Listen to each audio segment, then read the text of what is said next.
20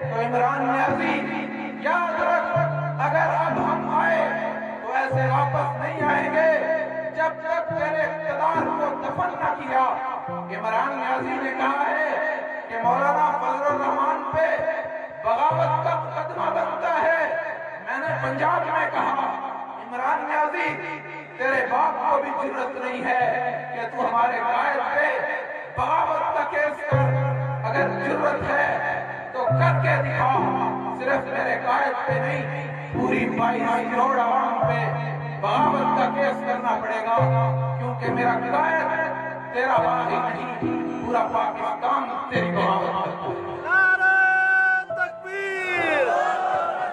قائد جمعیت مولانا فضل الرحمان، شارع ختم نبوت صاحبزادہ مولانا فتح اللہ صاحب۔ میرے دوستو، اب نیازی کی دھمکی سے جو ڈرتا ہے وہ ہمارے ساتھ نہ آئے۔ نیازی کی دھمکیوں سے کبھی ہم ڈریں گے؟ ہم نہیں ڈرتے۔ نیازی صاحب، ہمیں وہ دن یاد ہے جب پولیس تجھے پکڑ رہی تھی اور وہ قبروں کے پیچھے دیواروں کے پیچھے بھاگ رہا تھا۔ تیرا کردار ہمیں معلوم ہے، تو ہمارے قائد پہ بغاوت کا مقدمہ کرنا چاہتے ہیں، 100 بار کر، لیکن ہم بھی عدالت سے کہتے ہیں کہ اس نیازی کے کردار پر مقدمہ ہونا چاہیے۔ اس کا کردار بھی غلط ہے، تیرا کردار حریم شاہ کا محل میں موجود ہے، تیرا کردار پاکستان کی 4 لڑکیوں میں موجود ہے۔ تیری کیا حیثیت ہے کہ تو میرے قائد پر حملہ کرتا ہے؟ تجھے بھی ہم جانتے ہیں، تیرے باپ کو بھی ہم جانتے ہیں، تیری خاندان کو بھی ہم جانتے ہیں۔ کل میرے باپ نے بنگلہ دیش کا سودا کیا تھا، آج تم نے کشمیر کو بیچ دیا ہے۔ کل بھی تم غدار تھے، آج بھی تم غدار ہو، اور فیصلے کرتے ہو ہماری غداری کے، فیصلے کرتے ہو ہمارے قائد کی غداری کے۔ ہمیں تمہاری شکل بھی معلوم ہے، تمہارا کردار بھی معلوم ہے، تمہارے اندر ابھی تک اتنی جرأت اور طاقت نہیں ہے کہ تم ہمارے قائد پر بغاوت کا مقدمہ کر سکو۔ ہم کہتے ہیں کہو نہیں، آؤ میدان میں، جب چاہتے ہو، جس تھانے میں چاہتے ہو، جس عدالت میں چاہتے ہو، ہم ثابت کریں گے کہ غدار کون ہے۔ عدالت ہائی کورٹ ہو، سپریم کورٹ ہو، جو بھی ہو، ہم آئیں گے کہ غدار کون ہو، غدار اتنے غدار کم ہو اور وفادار ہم ہیں۔ پاکستان کو بچانے والے ہم ہیں، کشمیر کو بچانے والے ہم ہیں۔ آپ سے میں پوچھنا چاہتا ہوں، قائد اگر ہمیں دوبارہ اسلام آباد کی طرف بلائیں تو وہ کرتے کلندر، وہ مجاہد ہاتھوں کو بلند کر کے بتائیں کہ کون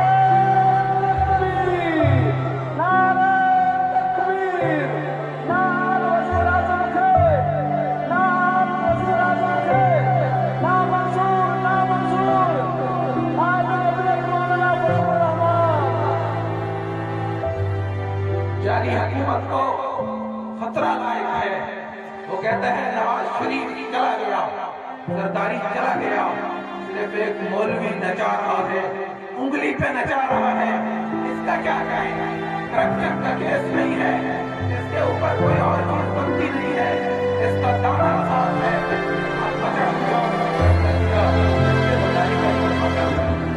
اس کو نہیں پتا، اس کو یہ نہیں پتا کہ غداری کا مقدمہ بھی عمران کے گلے کا پھندا بن جائے گا، کیونکہ غدار وہ خود ہے۔ کشمیر اس نے بیچا ہے، پاکستان کا سودا اس نے کیا ہے، اور انڈیا کے پیلٹ کو اس نے چھوڑا ہے، اسرائیلی پیلٹ کو اس نے چھوڑا ہے، آسیہ ملونہ کو اس نے چھوڑا ہے۔ جو بھی غداری کے فیصلے ہوئے کس نے کیے ہیں؟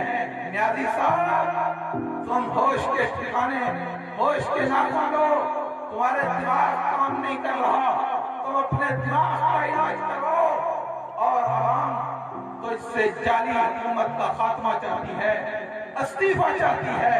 ہم امن کے ساتھ چاہتے ہیں، ہم بھی پارلیمنٹ پہ حملہ کر سکتے تھے، ہم بھی وہاں پہ یہی کر سکتے تھے، لیکن میری داڑھی میری پگڑی اجازت نہیں دیتی۔ ہم امن خراب نہیں کرنا چاہتے، ہم کل بھی امن والے تھے، ہم آج بھی امن والے ہیں، ہم اب بھی جائیں گے، امن کے ساتھ جائیں گے، لیکن نیازی کی حکومت کا تختہ الٹ کر آئیں گے، انشاءاللہ اس کا خاتمہ کر کے آئیں گے، اور اس کو بتا کے آئیں گے کہ مفتی محمود کے بیٹے اللہ کی مدد کے ساتھ آتے ہیں، اللہ کی مدد کے ساتھ جاتے ہیں۔ آج وہ کہہ رہے ہیں کہ دھرنے کا خرچہ کس نے کیا؟ میں ان کو کہنا چاہتا ہوں ہمارے ملک کے خرچے کوئی نہیں دیتا، یہ درویش اپنے خرچوں پہ جاتے ہیں، پھٹے پرانے کپڑوں کے ساتھ جاتے ہیں، پھٹے پرانے جوتوں کے ساتھ جاتے ہیں، ان کو کھانے کا شاید روٹی نہیں ملتی ہوگی، لیکن ان کا ایمان اتنا مضبوط ہے کہ ہمالیہ کے پہاڑوں سے زیادہ ان کا ایمان مضبوط ہے۔ نیازی تیری ساری جماعت مل کے میرے ایک فرد بن کے ایمان اور غیرت کا مقابلہ نہیں کر سکتا، تو اس لیے ہمارے سامنے آنے سے بہتر ہے کہ تو اپنی دماغی صحت کا علاج کروا اور ہمارے سامنے نہ آ، خود ہماری جان چھوڑ دے، ورنہ عوام ہمارا بندہ اٹھے، عوام مجھے بتائے مجھے کل بھی گزاری نہ ہو۔ آج بھی جائز ہے، میں آپ سے یہ گزارش کروں گا کہ آپ جماعت کے ساتھ اسی طرح کا تعلق رکھیں، جب بھی قائد کا حکم آئے تیار رہیں۔ انشاءاللہ دوبارہ کہانی شروع ہو رہی ہے، باب الاسلام سے شروع ہو رہی ہے، کراچی سے قائد شروع کر رہا ہے۔ انشاءاللہ جیسے ہی ترتیب بنے گی یہاں پر قائد کا پیغام آئے گا، منظور طوفانی تمہیں بتائے گا، تم نے منظور طوفانی کے ہاتھوں کو ہاتھ دیتے ہوئے اسلام آباد تک پہنچنا ہے۔ اللہ تعالیٰ ہم سب کی حاضری قبول فرمائے۔ اب جسے جی میں آئے وہ پائے روشنی، میں نے تو دل جلا کے سر عام رکھ دیا ہے۔ وما علینا